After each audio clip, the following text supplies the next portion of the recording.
కారణాన్ని మూడు శరీరాలు ఉంటాయి. ఈ స్థూల సూక్ష్మ కారణ శరీరములు పైకి దొరకవు, కానీ ఎప్పుడూ మూడు శరీరాలతో ఉంటాడు మనిషి. స్థూల అంటే పైకి కనపడేది, ఈ కాళ్ళు చేతులు అన్నీ కనపడతాయి. సూక్ష్మ అంటే విడుతుంది స్థూల శరీరంతో, అలా విడిపోయేదాన్ని సూక్ష్మ శరీరం అంటారు. అంటే ఇప్పుడు నేను ఇక్కడ కూర్చుని ఆ కాకినాడ మా ఇంట్లోకి వెళ్ళి నా పూజా మందిరంలో నా సింహాసనంలో ఎక్కడెక్కడ ఏ ఏ మూర్తులు ఎక్కడున్నాయో నేను చూడగలను అనుకోండి, నేను విడిపోయాను అనమాట. నా శరీరం నుంచి వెళ్ళిపోతాను, మనస్సుతో వెళ్ళిపోతాను. అలా మనస్సుతో విడిపోగలిగినటువంటి ప్రజ్ఞ, అలా వెళ్ళిపోగలిగినటువంటి ప్రజ్ఞకి సూక్ష్మ శరీరం అంటారు. ఇది మీరు తిప్పడం మీద ఉంటుంది. ఆ మనసుతోటి మీరు ఉత్తమ కార్యాలకు వెళ్ళచ్చు, అధమ కార్యాలకు కూడా వెళ్ళచ్చు. ఎందుకంటే ఇక్కడ కూర్చుని అయ్యో ఏంటి అది ఎలా ఉందో ఇది ఎలా ఉందో, సోఫా ఒకటి బాగు చేయించాలనుకున్నాను, అది చిరిగిపోయిందంటే చింకి సోఫా ఒకటి కూడా కనపడుతుంది మీకు మనస్సుకి.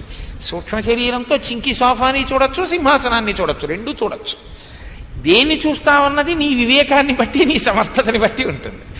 కాబట్టి సూక్ష్మ శరీరం అంటే మనసు ఇంద్రియాలతో, కారణ శరీరం అంటే ఈ రెండూ కూడా కాదు, అది ఒక్క సుషుప్తిలో తెలియబడుతుంది అంతే. కాబట్టి ఆ సుషుప్తిలో అనుభవించేది కారణ శరీరం. కాబట్టి స్థూల సూక్ష్మ కారణ మూడు, జాగృత్ స్వప్న సుషుప్తి మూడు అవస్థలు, మూడిటితో తిరిగే వీటన్నిటినీ చూడడం మూడు కాలముల యందు ఎప్పుడు ఉండేది. భూత భవిష్యత్ వర్తమాన, ఇప్పుడుంది, కొన్నాళ్ళు ఉంటుంది, కొన్నాళ్ళు ఉంది. ఈ మూడు మీద తిరిగేవన్నీ త్రిపుర సుందరీ తత్వం. ఇదే త్రికూటాచలం మీద ఉన్న లంక. కాబట్టి ఇప్పుడు అక్కడే ఉన్నాయి దిగుడు బావులు ఉన్నాయి, దిగుడు బావుల్లోకి ఏమి వెళ్ళాయి, పక్షులు వెళ్ళాయి. ఇంతకీ ఎందుకు వచ్చాను ఆ విషయానికి? స్నానం, కాకి స్నానం చెయ్యవద్దు అంటే స్థూల శరీరమునకు కలిగినటువంటి తాప నివారణ జరగాలి, సూక్ష్మ శరీరమునకు తాప నివారణ జరగాలి, కారణ శరీరమునకు తాప నివారణ జరగాలి. మూడు తాపములు నివారణ అయితే కానీ మీ మనసు నిలబడదు ఈశ్వరుడి దగ్గర. అందుకని మూడు మాటలు ఆచమనం చేయాలి. ఓం కేశవాయ స్వాహ అని జుర్రకూడదు. మినపగింజ మునిగినంత నీరు అమృత మార్గంలో పుచ్చుకుంటే ఆచమనం. కాబట్టి ఓం కేశవాయ స్వాహ, ఓం నారాయణాయ స్వాహ, ఓం మాధవాయ స్వాహ అని పుచ్చుకుంటారు. అసలు దాని ఇంకొక యథార్థమైన తాత్పర్యం ఏమిటంటే ఈ మూడు నామాలు ఆచమనం చేస్తూ పైకి చెప్పాలి. అప్పటి వరకు ఏదీ నోటితో పైకి మాట్లాడకూడదు అని. అంటే వాళ్ళు ఏమనుకున్నారంటే ఎప్పుడు స్నానం చేసి లేవగానే సంధ్యావందనానికి ఎడతాడు అనుకున్నారు, అంతేగాని కాఫీలు అవి తాగుతాడని వాళ్ళు అనుకోరు కదా. వాళ్ళు అలా అనుకోలేదు, మనం అలా ఉంటున్నాం ఇప్పుడు. కాబట్టి సంధ్యావందనానికి ఎడితే మొట్టమొదటి ఏం చేస్తాడంటే ఓం కేశవాయ స్వాహ అంటాడు. మీరు చూడండి, కేశవ అన్నప్పుడు కే కే కే అన్నప్పుడు నాలుక ఇలా కొద్దిగా మడత పడుతుంది. కే కే అంటే పట్టుకుని, నా నా అన్నారనుకోండి కంఠం దగ్గర నుంచి వస్తుంది శబ్దం. మా మా అన్నారనుకోండి పెదవుల నుంచి వస్తుంది శబ్దం. శబ్దము మూడు చోట్ల నుంచి వస్తుంది. ఈ మూడు చోట్ల నుంచి వచ్చేటప్పుడు స్వరపేటిక మీదుగా వెడుతుంది. ఈ స్వరపేటిక బడలిపోతుంది. అది బడలిపోయి పొడి ఆరిపోయింది అనుకోండి, శబ్దములు రావడం కష్టం. దాన్ని మీరు లేస్తూనే చాలా తడిపేసిన, చాలా ఎండగట్టేసిన దాని శక్తి క్షీణిస్తుంది. దాని శక్తి చాలా గొప్పగా ఉండాలంటే లూబ్రికేషన్ అంటారు చూసారా, కొద్దిగా నూనె వేస్తారు. అలా రాత్రి పడుకుని లేచిన తర్వాత ఆచమనం అని మినపగింజ ములిగినంత నీరు పుచ్చుకుంటూ కే అన్నారనుకోండి అక్కడికి వెళ్ళి తడుపుతుంది. నా అన్నారనుకోండి అక్కడికి వెళ్ళి తడుపుతుంది. మా అన్నారనుకోండి అక్కడికి వెళ్ళి తడుపుతుంది. ఈ మూడు రకాలుగానే అక్షరాలు పుట్టాలి. అందుకని విష్ణు సహస్రంలో అన్ని నామాలున్నా ఆచమనానికి ఈ మూడు నామాలే పుచ్చుకున్నారు. అదే కారణం. శబ్దము ఉత్పత్తి అయ్యే చోట లూబ్రికేట్ చేస్తారు. లూబ్రికేట్ చేయడం అంటే తైలము చేత యంత్రాన్ని తడిపి పరిగెత్తించినట్టు. అంతా ఏదో తైలాభిషేకం చేయరు కదా, దానికి చిన్న చుక్క చుక్క వేస్తారు తిప్పుతూ. అలా కంఠంలో శబ్దం ఎక్కడ పుట్టిందో మనిషే మాట్లాడగలడు, మాట చేత తరించగలడు.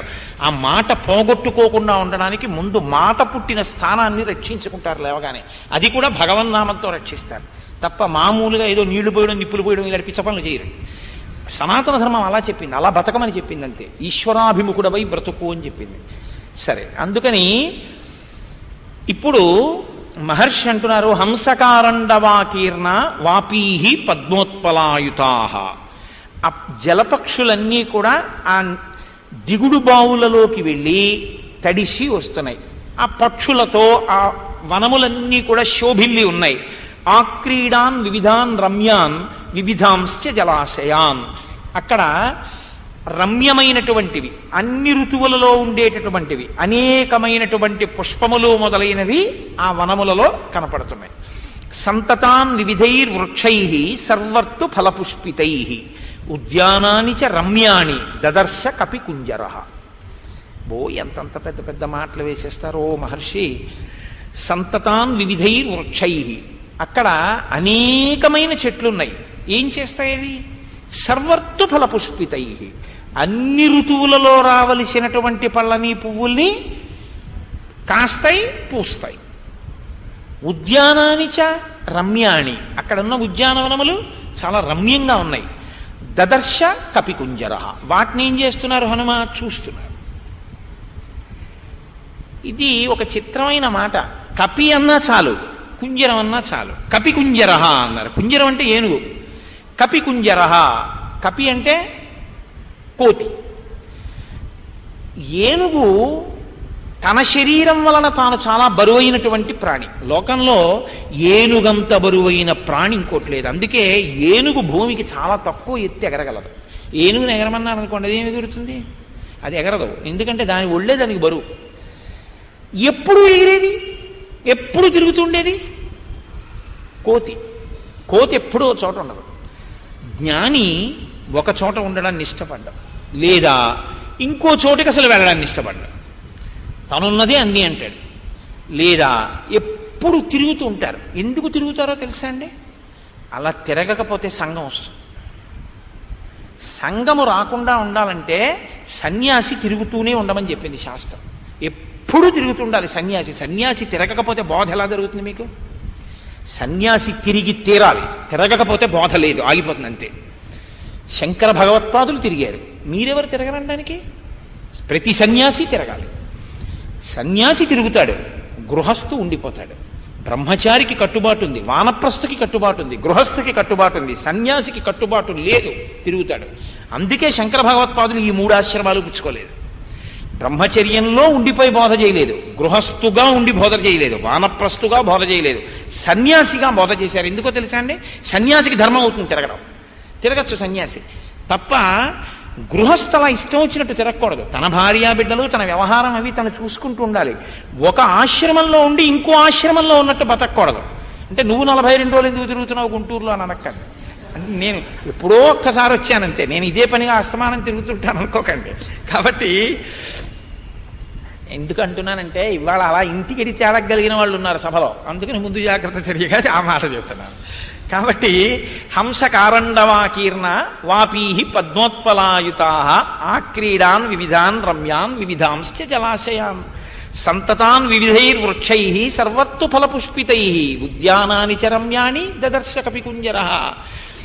ఎగరలేని ఏనుగు, తిరగగలిగిన కోతి, తాను బ్రహ్మమును అనుభవించి ఆ బ్రహ్మమును చెప్పడానికి వచ్చిన మహర్షి స్వరూపుడైన ఇవాళ హనుమ. ఆయన సుందరకాండలో ఇలా ఉండకపోతే మీకు నాకు ఈ సాధనా రహస్యాలు అవగతం కావు. కథారూపంగా మధురమైన కథలో సాధనా రహస్యాన్ని దాచి చెప్తున్నారు హనుమ. కాబట్టి ఇదే మీరు బాహ్యంలో చూశారనుకోండి, అసలు తాపమును కలిగించేవి ఇక్కడే ఉంటాయి, తాపోపశాంతిని కల్పించేవి ఇక్కడే ఉంటాయి, అంతే తేడా. లడ్డూ తినాలి, ఓ కోరిక పుట్టింది. అమ్మబాబో లడ్డూ తినాలి, లడ్డూ తినాలి, లడ్డూ తినాలి, తపించిపోయాడు. ఇప్పుడు లడ్డూ తినాలన్న కోరిక ఎక్కడ పుట్టింది? ఇక్కడ పుట్టింది. లడ్డూ తినేశాను, ఈ తృప్తి ఎక్కడ తీరింది? ఇక్కడే తీరింది. లడ్డూ ఇలా పట్టుకున్నారనుకోండి తీరిపోతుందా? ఇలా నాలుక దగ్గర పెట్టారనుకోండి తీరిపోతుందా? నాలుక మీద పెట్టి నవిలి మింగేసి మంచినీళ్ళు తాగేశారనుకోండి లడ్డూ తినేశారు. తృప్తి ఇక్కడే, తాపము ఇక్కడే, దిగుడు బావి ఇక్కడే, ఇక్కడే ఉద్యానవనం. కోరిక పుట్టేది ఇక్కడే, ఆ పళ్ళు తినేది ఇక్కడే. బత్తాయి పళ్ళు బయట ఉండవు, ఇక్కడే ఉంటాయి తినాలన్న పిచ్చి. యాపిల్ పండు బయట ఉండదు, ఇక్కడే ఉంటుంది యాపిల్ పండు తినాలన్న కోరిక. విశ్వందర్పణ దృశ్యమానగరీ తుల్యం నిజాంతర్గతం, నీలోనే ఉంది విశ్వమంతా అన్నారు శంకర భగవత్పాదులు. కాబట్టి సంతతాన్ వివిధైర్వృక్షై సర్వత్తు ఫలపుష్పితై ఉద్యానాని చ రమ్యాణి దదర్శ కపికుంజర. సీతాపహరణార్థేన రావణేన సురక్షితాం సమంతాద్విచరద్భిశ్చ రాక్షసైరుగ్రదన్విభిః. సీతాపహరణార్థేన రావణేన సురక్షితాం. రావణుడికి అసలు మామూలుగానే భయం ఎక్కువ. ఎందుకని అంటే తెల్లవారు లేస్తే ఎవరి మీద యుద్ధానికి వెళ్ళాలని వెడుతుంటాడు, కారణం ఉండదు, కారణం లేకుండా యుద్ధం చేస్తుంటాడు అందరి మీద, ఒంటి పొగరు. ఇప్పుడు అతనికి మరీ భయం, ఎందుకని సీతమ్మను అపహరించి తెచ్చాడు. సీతమ్మను అపహరించి తెచ్చినవాడు సీతమ్మతో ఏమని చెప్తుంటాడు, రాముడెంతటి వాడంటాడు. రాముడెంతటి వాడన్నవాడు రాముడు ఉండగా ఎందుకు తేలేదు? ఇదే ఆవిడ అడిగిందని కోపం వచ్చింది. లోకంలో మాట ఉంది, కోపం శేషేన పూరయేతు. నువ్వు జవాబు చెప్పలేకపోయినప్పుడు కోపడిపోతే సరిపోతుంది అంతే.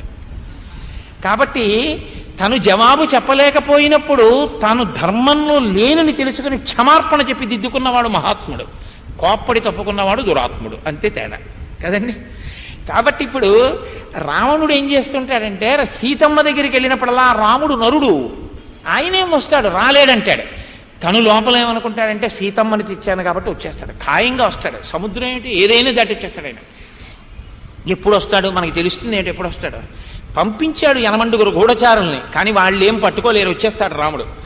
రాముడు వచ్చేస్తాడని లోపలంత నమ్మకం, రాముడు రాడని పైకి చెప్తుంటాడంటే త్రికరణ శుద్ధి లేనివాడు రావణుడు, త్రికరణ శుద్ధి ఉన్నవాడు రాముడు. కాబట్టి ఇప్పుడు ఆయన ఏం చేశాడు, సీతాపహరణార్థేన రావణేన సురక్షితాం, నేను సీతమ్మను అపహరించి తీసుకొచ్చానన్న భయం చేత మరింత ఎక్కువగా సైన్యాన్ని మోహరించాడు. కాబట్టి ఇప్పుడు అక్కడ ఉన్నటువంటి వాళ్ళందరూ కూడా చాలా జాగ్రత్తగా విచ్చుకత్తులు పట్టుకుని కాపలా కాస్తున్నారు, ఎప్పుడు హఠాత్తుగా వచ్చేస్తాడో రాముడు అని. కాంచనేనావృతం రమ్యాం ప్రాకారేణ మహాపురీం గృహైశ్చ గ్రహ సంకాశై శారదాంబుద సన్నిభై.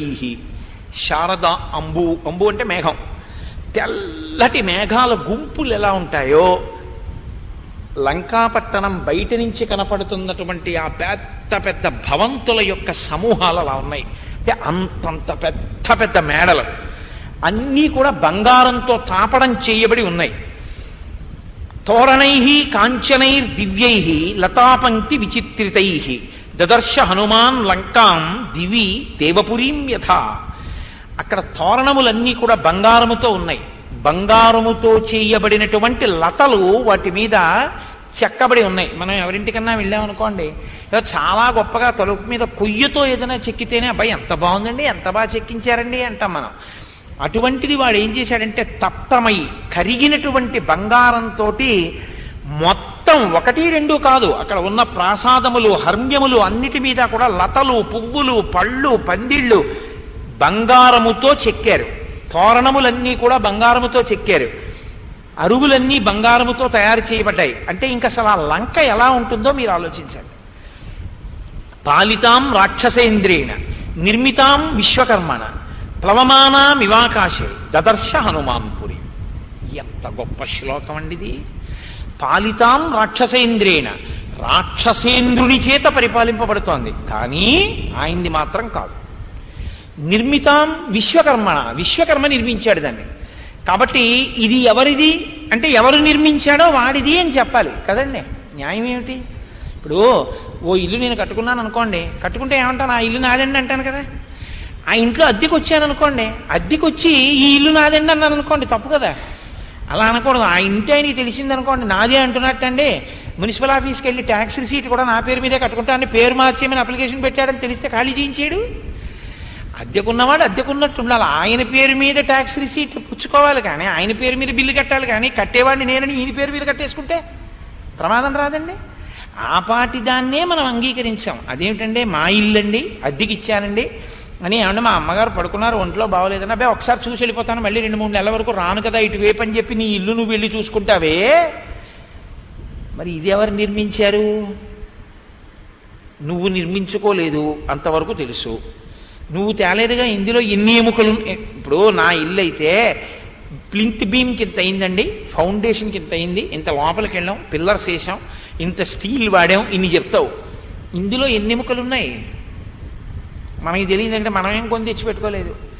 ఎన్ని కీళ్ళు ఉన్నాయి, ఎన్ని నరాలు ఉన్నాయి, ఎన్ని నాడులు ఉన్నాయి, రక్తం ఎక్కడి నుంచి ఎక్కడి వరకు ప్రసరిస్తోంది. కాలిపోని మోటార్ ఒకటి పెట్టాడు ఆయన. మన మోటార్లు అయితే దిక్కుమాల మోటార్లు 12 గంటలు పనిచేస్తే కాలిపోతాయి. ఆయన పెట్టిన మోటారు అరికాల దగ్గర నుంచి తల వరకు సన్నని రక్తకేశనాళిక దగ్గర నుంచి ఇంతలా నరాలు ధమనులు సిరల్లోంచి రక్తాన్ని ఒకే వేగంతో నడిపిస్తోంది. కొద్దిగా ఎక్కువైతే కళ్ళు తిరుగుతాయి, కొద్దిగా తక్కువైతే కిందడిపోతాడు. లో బీపీ హై బీపీ రెండూ లేకుండా రక్తాన్ని తిప్పుతున్నాడు. రాత్రి నువ్వు నాలిక మీద రుచికి తిని పడుకుంటే ఆయన తెలివేసి ఉండి ఆయనేమో జీర్ణం చేస్తున్నాడు. తెల్లవారేటప్పటికి పిప్పిని పైకి పంపిస్తున్నాడు. నిజంగా ఒక్క పిసరు ఇలా చర్మం కానీ ఉత్తరించుకుపోయింది అనుకోండి, ఎంత భయంకరంగా ఉంటుంది మీరు చూడండి. ముందు ఎర్రగా ఉండే లోపల మాంసం కనపడి ఎముక కనపడింది అనుకోండి, చూసేటటువంటి వాళ్ళకి భయం వేస్తుంది. అయ్యి బాబోయ్ ఎలా ఉందోనంటే ఆ దెబ్బ తగిలి ఈడ్చుకుపోయి ఎలా కొట్టుకుపోయిందో ఆయనకు అంటారు. వెంటనే కట్టుకట్టేస్తారు. మళ్ళీ సర్వేశ్వరుడు అనుగ్రహించిన వాడు కనుక ఆయన మళ్ళీ చర్మం ఇస్తాడు, మళ్ళీ మాంసం ఇస్తాడు, మళ్ళీ కప్పుతాడు. ఆయన అసలు వైద్యుడు. ఒక్క పిసరిలా రేగిందనుకోండి, ఎన్ని నొసమలు ఈగలు చీమలు వచ్చి వాలి తినేస్తాయో. అటువంటిది ఇందులో ఆయన 7 పదార్థములు పెట్టాడు. చర్మము, రక్తము, మాంసము, కొవ్వు, అస్థి, శుక్ల, మేధ. మీరు కొద్దిగా పళ్ళ ముక్కల్లాంటివి ఏమైనా కోసేసి ఓ గిన్నెలో పెట్టి మూత పెట్టేసేసి అలా ఉంచి మరునాడు ఏ పెసరపప్పు లాంటిదో పచ్చడి లాంటిది చేసేసి ఆ పచ్చడి కాస్త అన్నంలో కలిపేసేసి మూత పెట్టేసి ఓ 12 గంటలు పోయిన తర్వాత మూత తీసి చూడండి ఎంత పుల్లటి కంపు వస్తుందో. ఇందులోకి ఎన్ని పడేసినా ఆయన నిజంగా మహానుభావుడు. అగ్నిహోత్రంతో దీన్ని అంతటినీ కాలుస్తూ ఇక్కడ లోపల జ్వాల పెట్టి ఇందులో ఏ విధమైనటువంటి క్రిములు పుట్టకుండా చూసుకుంటూ లోపలికి వెళ్ళిన సూక్ష్మక్రిముల్ని చంపడానికి మళ్ళీ కొన్ని రసాయనాల్ని విడుదల చేస్తూ ఇంత నిజంగా వ్యవస్థ. ఎటువంటి వ్యవస్థ! మనం స్టెఫినీ టైర్ పెట్టుకున్నామని మనం అంటాం. ఓ టైర్ పంచర్ అయిపోతే ఇంకో టైర్ ఉంటుందని. ఓ కాలు విరిచేసుకుంటాడేమో అని రెండో కాలు ఇచ్చాడు ఆయన. కనీసం కుట్టుకుంటూ పెడతాడు. వీడికి చాలా ముఖ్యం పాపం. ఒక్క కన్నే పెడితే ఏం చేసుకుంటాడో అని 2 కళ్ళు ఇచ్చాడు. ఓ కంట్లో పులిసెడితే రెండో కంటితో చూస్తాడని. 2 చెవులు ఇచ్చాడు. ఓ చెవులో అస్తమానం ఏదో పొల్లటి తిప్పుతుంటాడు, ఏమవుతుందో ఫోన్లో. ఇంకో ఓ చెవిలో దూదిటితే ఓ చెవితో అన్నా వింటాడు. ఇప్పుడు సెల్ ఫోన్ పెట్టుకోవాలిగా, మరి అది చాలా ఇంపార్టెంట్. కాబట్టి అది సహజ కవచకుండలా లాంటిది. కాబట్టి ఓ చెవిలో దూదిడితే ఓ చెవితో అన్నా మాట్లాడుకుని వింటాడని రెండో చెవి పెట్టాడు. ఇన్ని పెడితే ఎందుకైనా మంచిదని ఇచ్చిన ఒక్కదాంతో అన్నీ మర్చిపోయి ఆయన్ని తిట్టడానికి పనికొస్తుంది అది ఆ నోరు. ఎంత విచిత్రం చూడండి. ఇది ఆయన నిర్మించాడు, ఇంత గొప్పగా నిర్వహిస్తున్నాడు. అసలు పూజామందిరంలోకి వెళ్ళి కూర్చున్నప్పుడు ఈశ్వర ఎంత గొప్ప నిర్మాణం చేశావయా, దీనికి నిద్రిస్తావు, దీనికి అన్నం పెడతావు, దీన్ని పచనం చేస్తావు, దీనికి ఇంత కీర్తినిచ్చావు, దీంట్లోంచి మాట్లాడతావు, వీడు రామాయణం చెప్పాడని కీర్తి నాకు కట్ట పెడతావు, ఎంత మహోదారుడివయా అన్న మాట ప్రాణం పోయినా అండవు. ఇలా అంటాడంతే, నాదంటాడు. ఏమిటి వీడు బుర్ర? గుండె నువ్వు తెచ్చుకున్నావా, మూత్రపిండాలు నువ్వు తెచ్చుకున్నావా, కాలేయం నువ్వు తెచ్చుకున్నావా? నువ్వు తిన్న దాంట్లోంచి ప్యాంక్రియాస్ కొద్దిగా మాల్ ఫంక్షనింగ్ వచ్చి అది కానీ ఎంజైమ్ని రిలీజ్ చేయకపోతే అయిపోయిందంతే, you are a diabetic patient. కాదండి, ఈశ్వరుడు ఎంత స్వీట్ నువ్వు తిన్నా దానికి తగినంత రిలీజ్ చేస్తున్నాడు ప్యాంక్రియాస్ నుంచి. ఎంత వండర్ఫుల్ ఇన్స్టిట్యూషన్ అండి ఇది. దీన్ని మించిన ఇన్స్టిట్యూషన్ లోకంలో ఇంకెక్కడుంది అసలు? ఎటువంటి జాయింట్స్! ఒకడికి పెట్టాలి కాబట్టి ఇలా వంగేట్టు చేశాడు. మామూలుగానే ఇలా అహంకారంగా ఉంటున్నాడు, ఇలా బాగా ఇటువైపుకి వెనక్కెడితే ఇంకా ఎన్ని దాచేస్తాడో అని వెనక్కి తిప్పకుండా చూశాడు. ఇలా పెట్టడానికి ఇటుకు తిప్పేట్టు చూశాడు, అయినా ఎన్ని దాచేస్తున్నాడో ఇటు తిప్పి. ఈశ్వరుడు ఎంత గొప్ప సృష్టి చేశాడండి మహానుభావుడు. పాలితాం రాక్షసేంద్రేణ. ఆయన్నంటారు ఎందుకు రాక్షసేంద్రేణ అంటే? నేను మీ గురించి చెప్పలేదు, మీరు మహాత్ములు అందుకు కదండి కింద కూర్చుని రామాయణం వింటున్నారు. ఎంత వేడిగా ఉందో నేల. ఆ తల్లులైతే అసలు ఆ పరదా కూడా లేదు, కింద కూర్చుని వింటున్నారంటే వాళ్ళు ఎంత పూనికగా ఉన్నారో. ఇంత వేదిక మీద ఓ ఫ్యాను, అది ఆగిపోతే కోపం, ఇన్ని మల్లెపూల దండలు, సువాసనలు, ఓ పుస్తకం, ఇంత అల్లరి, ఇంత ఏర్పాటు, ఇంత గౌరవం, ఇన్ని నమస్కారాలు చేస్తే 4 ముక్కలు చెప్పి నాదా కష్టం ఓర్చి విన్న మీరా గొప్పవాళ్ళు? మీరు గొప్పవాళ్ళు. పాలితాం రాక్షసేంద్రేణ. నేనని ఇలా చూపిస్తాడు. వాడిది వైభవం అంతా, వాడు నిర్మాణం చేశాడు. ఈ భావన నీకు కలిగిన ఉత్తర క్షణంలో నువ్వు కృతజ్ఞత చెప్పకుండా ఎలా ఉండగలవు నాకు చెప్పండి.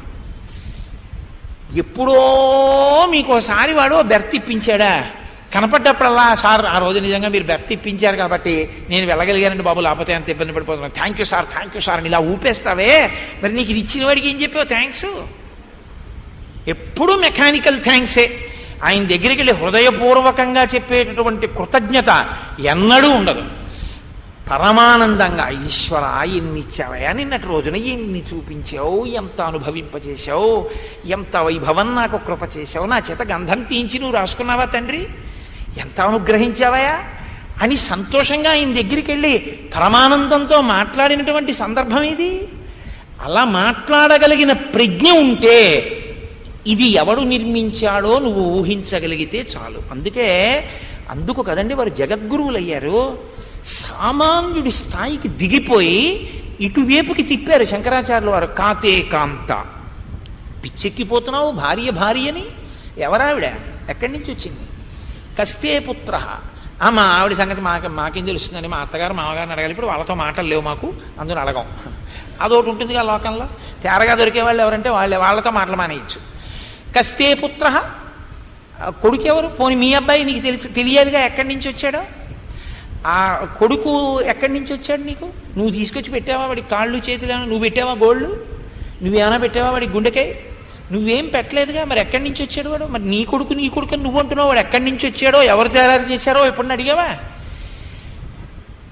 కాతే కాంత కస్తే పుత్ర సంసారోయమతీవ విచిత్ర.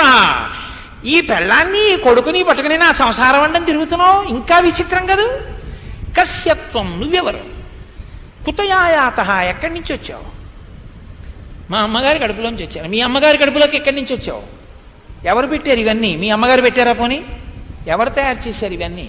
వాడెవరో ఎప్పుడన్నా ఆలోచించావా? తత్వం తించేతదీయ భ్రాత. ఓ తమ్ముడా ఆలోచించబోయ్.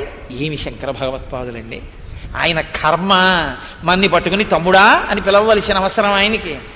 అలా అంటే కొంచెం ప్రేమగా పిలిస్తే కాస్త ఆలోచిస్తాడేమో, ఆలోచిస్తే కొంచెం కృతజ్ఞత చూపిస్తాడేమో, చూపిస్తే ఈశ్వరానుగ్రహం పొందుతాడేమో, పొందితే బాగుపడతాడేమో. వాడు బాగుపడ్డం కన్నా నాకు ఇంకేం కావాలి? పోతే పోయిందిలే తమ్ముడా అంటే వచ్చిన నష్టం ఏమిటి? అందుకని మూఢ అంటూ మొదలెట్టినైన భ్రాత అన్నారు మధ్యలో. ఎంత ఉదారులు చూడండి మహానుభావులు శంకరులు. అందుకే శంకరులు అంటే శంకరులే, వారికి నమస్కరించడం వినా మనం ఏం చేయగలం? కాబట్టి పాలితాం రాక్షసేంద్రేణ నిర్మితాం విశ్వకర్మణ ప్లవమానామివాకాశే దదర్శ హనుమాన్ పురీం. కథాపరంగా చూస్తే వీడి డాబు వీడిదంటున్నాడు లంక, అసలు వీడిది కాదు లంక. విశ్వకర్మ నిర్మించాడు, కుబేరుడికి ఇచ్చాడు విశ్వవసో బ్రహ్మ. ఆయన్ని తరిమి కొట్టి వీడు పుచ్చుకున్నాడు. తరిమి కొట్టి పుచ్చుకున్నది దొంగతనంగా తెచ్చుకున్న సొత్తు తప్ప వీడి సొత్తు కానే కాదు. వీడి సొత్తు కానిది వీడి సొత్తు అని వీడిది లంకని చెప్పుకు తిరుగుతున్నాడు. ఎంత డాబురా వీడిది, కృతఘ్నుడు కదురా వీడు.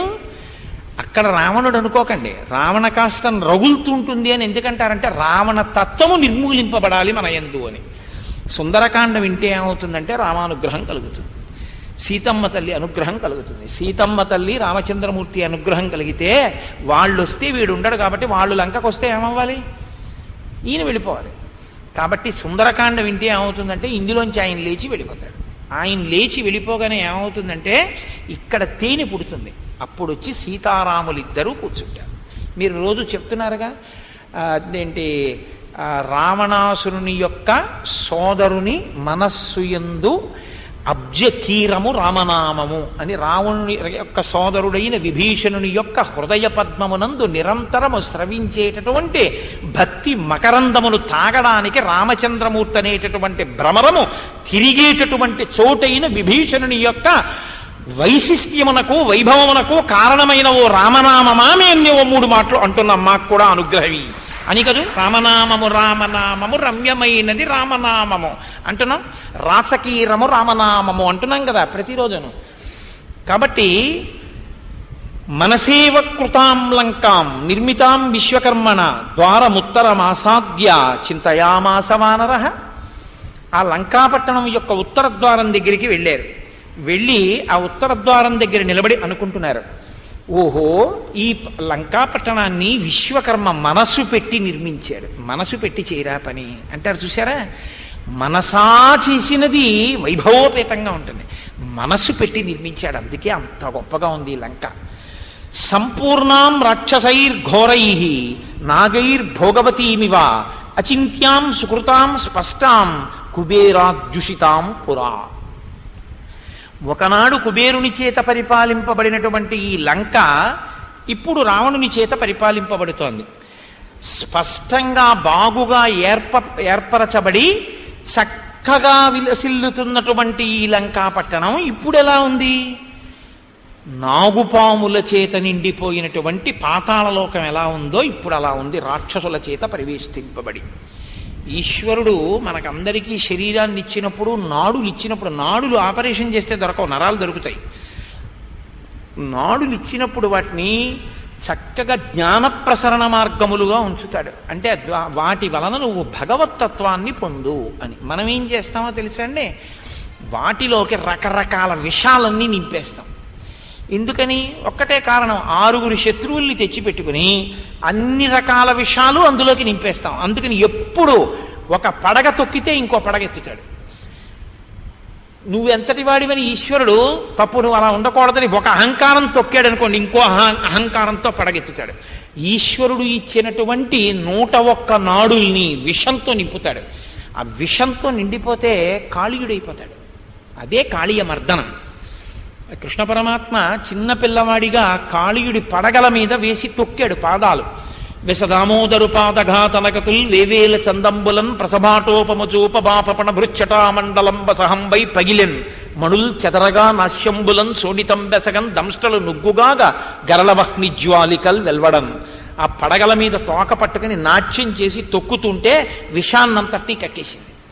కక్కేసిన తర్వాత విషమంతా పోయిన తర్వాత ఆయన్ని పట్టుకుని అప్పుడు ఏడిచింది, నన్ను బతికించమని.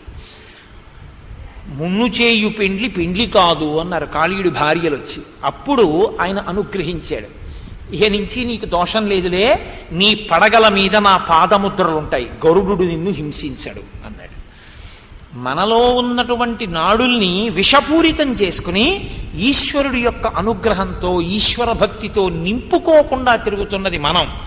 ఈ లంకని సర్వేశ్వరుడు నన్ను సేవించి ధన్యుడివికా సంతోషంతో నేను ఈ జగత్తుని సృష్టించింది, అందుకే నా ప్రసాదంగా నువ్వు అనుభవించు, సంతోషంగా చూడు, అందుకే ఇచ్చాను అంటే ఈశ్వర ప్రసాదంగా అనుభవించకుండా నాదని అనుభవించి వాడు అనుభవిస్తున్నాడని తమకంబొప్ప పరంగనాజనుల పరద్రవ్యంబులన్ నృత్యులింగ మహోద్యోగము చేయునెమ్మనము దానింపట్టి వైరాగ్య పాశంబులను చుట్టి బిగించి నీ చరణస్తంభంబునన్ కట్టివైచి ముదంబెన్నడు కల్గజేయ కదవో శ్రీకాళహస్తీశ్వర అంటాడు దుర్జటి.